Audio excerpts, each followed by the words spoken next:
Bonjour et bienvenue sur Yoga Move, je suis Juliette et je suis la créatrice du concept. Alors aujourd'hui, je vous propose une série de 14 vidéos pour découvrir le yoga, donc soit pour débuter, soit pour revoir ses bases posturologiques avec une découverte de 90 postures variées et classées par thème. Donc vous verrez que un jour, un thème et une partie du corps pour apprendre progressivement à votre rythme. Je vous conseille de faire les vidéos dans l'ordre, bien entendu, mais également de refaire une deuxième fois les 14 jours pour vraiment préparer votre corps au yoga. Donc on va à la fois renforcer tous les muscles du corps et à la fois les assouplir. Au niveau du matériel, il est possible que pour certaines postures et pour certaines adaptations, vous ayez besoin de briques ou d'une sangle. Alors si vous n'en avez pas, ce n'est pas un souci. Les briques peuvent être remplacées par 2 gros livres, 2 gros dictionnaires et la sangle peut être remplacée par une ceinture de peignoir de bain par exemple. Ça fera très bien l'affaire. Bienvenue à cette 4e journée de 14 jours pour découvrir le Yoga Move. Alors aujourd'hui, donc je vous propose un cours basé sur les épaules. Donc on va voir des postures pour les étirer et des postures pour les renforcer. Je vous dis à tout de suite. Alors, on va commencer donc en posture du héros, sauf si cette posture vous fait souffrir, vous vous asseyez sur les fesses, vous vous mettez même sur une chaise, il n'y a aucun souci. Donc, on agrandit le dos, on avance le nombril, on rentre la poitrine, les épaules sont loin des oreilles, menton vers l'avant sans écraser la gorge et on étire au niveau des cervicales. Ici, on va venir placer notre bras gauche tendu, la main juste un petit peu en dessous de l'épaule et on va venir essayer d'emmener la main vers la gauche jusqu'à ce que ça bloque ici à cause du pectoral.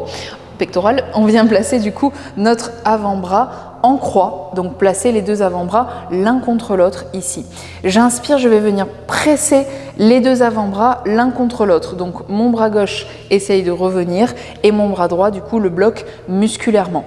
J'inspire profondément, sur une expiration, je me détends, je reste là où je suis et tranquillement j'essaye d'amener le bras gauche un petit peu plus vers la droite. Donc je fais attention à garder le bras bien tendu, d'accord ? Si vous avez le coude plié, il n'y aura aucun étirement du coup au niveau du muscle du deltoïde. Encore une fois, j'inspire, je presse les 2 avant-bras l'un contre l'autre, je verrouille musculairement, les épaules sont toujours bien loin des oreilles, je crée de la résistance musculaire, j'expire, je me détends et je reste là où je suis, je laisse passer quelques secondes et tranquillement je fais venir le bras bien tendu, un petit peu plus près et je vois du coup je peux aller chercher plus loin, donc mon deltoïde s'est détendu. Je fais la même chose de l'autre côté avec mon bras droit, la main légèrement plus basse que l'épaule, j'amène le bras bien tendu jusqu'à ce que ça bloque au niveau du pec et je viens entrelacer du coup mes 2 avant-bras ensemble. J'inspire, je presse les 2 avant-bras l'un contre l'autre, je verrouille musculairement, j'agrandis dans le dos. Expire, je me détends, je reste là où je suis. J'inspire profond. Sur une expiration, je fais venir le bras en le gardant bien tendu et en gardant les épaules bien axées. Ça ne sert à rien d'emporter les 2 épaules ensemble, il faut garder les épaules fixes. Une dernière fois, j'inspire, je presse les 2 avant-bras l'un contre l'autre. J'expire, je me détends, je reste là où je suis. Et dernière étape, je fais venir le bras en gardant l'épaule bien fixe sur le côté. Ok, et puis je vais venir me mettre du coup à plat ventre. Donc je vais placer le front posé au sol et je vais allonger mon bras droit à la seconde, donc c'est-à-dire la main en face de l'épaule. Ici, je vais essayer de plaquer mon épaule gauche du coup dans le sol et je vais venir essayer de me placer sur le flanc. Ma main droite, elle me sert à pousser le sol pour m'aider à emporter le corps. Donc l'idée c'est d'être sur le flanc ou bien de passer presque sur les fesses. Donc vous allez vite sentir en fait en fonction de ce que vous ressentez dans l'épaule. J'inspire profondément. J'expire, je vois si je peux pousser un petit peu plus avec ma main droite pour emmener du coup la hanche vers l'arrière. Je fais attention à mes ressentis, j'observe les parties du corps qui sont étirées. Inspire profondément. Sur une expiration, je vais un petit peu plus loin.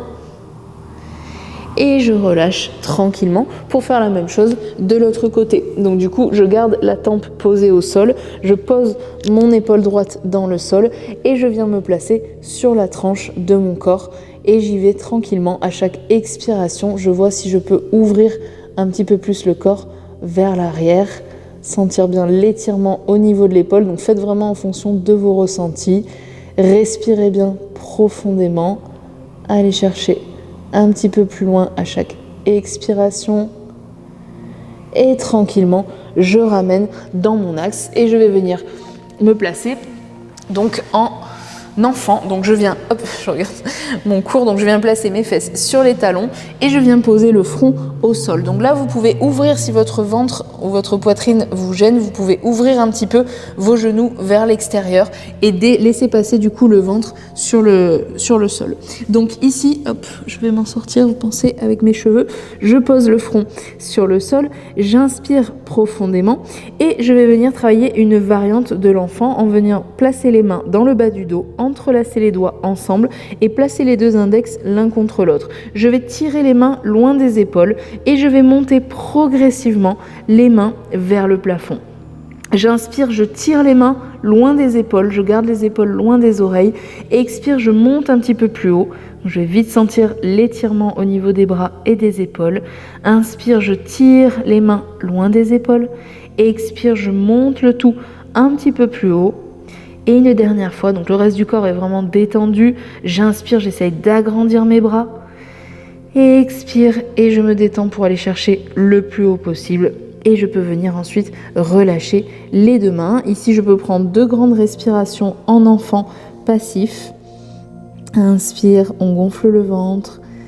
Expire, le nombril se rapproche de la colonne. Inspire tranquillement. Expire, ça se rapproche encore un petit peu plus. Et je viens dérouler tranquillement vertèbre après vertèbre pour revenir dans mon axe. Ensuite, on va passer donc aux postures qui viennent gainer les épaules. Donc je vais venir me placer dans une variante de la planche. J'ai les mains sous les épaules. Je descends mon bassin vers le sol. Alors pas complètement relâché comme en cobra. Ici, j'essaye de faire une ligne qui part des genoux jusqu'au sommet du crâne. Les épaules sont loin des oreilles, je rentre la poitrine pour ouvrir l'espace entre les deux omoplates, j'engage les muscles au niveau de la ceinture pelvienne, donc le périnée comme si j'avais envie de faire pipi, les fessiers, les abdos. Ok, tranquillement, de là où je suis, sans désaxer le dos, je vais venir plier légèrement dans les 2 coudes, donc c'est léger en option 1, et puis on peut descendre de plus en plus en option 2. J'inspire, je tire le sommet du crâne vers l'avant, j'expire, je descends un petit peu plus. Inspire, je pousse très fort les mains dans le sol, je verrouille toujours le centre du corps. Et expire, je peux descendre un petit peu plus jusqu'à peut-être reposer mon ventre sur le sol. Ok, la posture d'après, donc le baby cobra, je vais garder les mains vers la poitrine. Je vais faire attention à ma nuque, donc à pas casser au niveau des cervicales. Je garde le regard à l'avant du tapis. Les 2 jambes sont collées ensemble, les pieds pointés. Et je vais pousser légèrement le sol pour essayer de relever les épaules et le visage ensemble. Toujours la nuque bien allongée, bien étirée. J'inspire profondément. Je vais vite sentir que ça chauffe au niveau des épaules. Inspire profond. Expire, peut-être que je peux pousser un petit peu plus. Agrandis dans la colonne à l'inspire. Expire, va chercher un petit peu plus haut et sur une expiration, tout doucement, je repose le buste et le front au sol. Ok, dernière posture, donc je vais venir placer les bras en arch. Donc les coudes sont au niveau des épaules et j'ai créé un angle de 90 degrés entre mes avant-bras et mes bras. De là où je suis, donc les jambes restent collées ensemble, les pieds collés aussi. On inspire profond, sur une expiration, on va essayer de soulever les épaules, les bras et le visage ensemble, en gardant le visage connecté à notre tapis. Inspire profond, sur une expiration, je vais monter un petit peu plus haut et je vais essayer d'amener les mains le plus haut possible. Donc faire comme une sorte de rotation au niveau des épaules, sans monter trop haut les coudes. Inspire, on allonge dans la colonne. Expire, on monte un petit peu plus haut. Inspire tranquillement. Expire, monte le plus haut possible et sur une expiration, je peux venir reposer, repousser le sol avec mes 2 mains pour revenir m'asseoir sur les fesses. Voilà, j'espère que ce 4e cours vous aura plu et je vous souhaite une bonne journée et je vous dis à demain.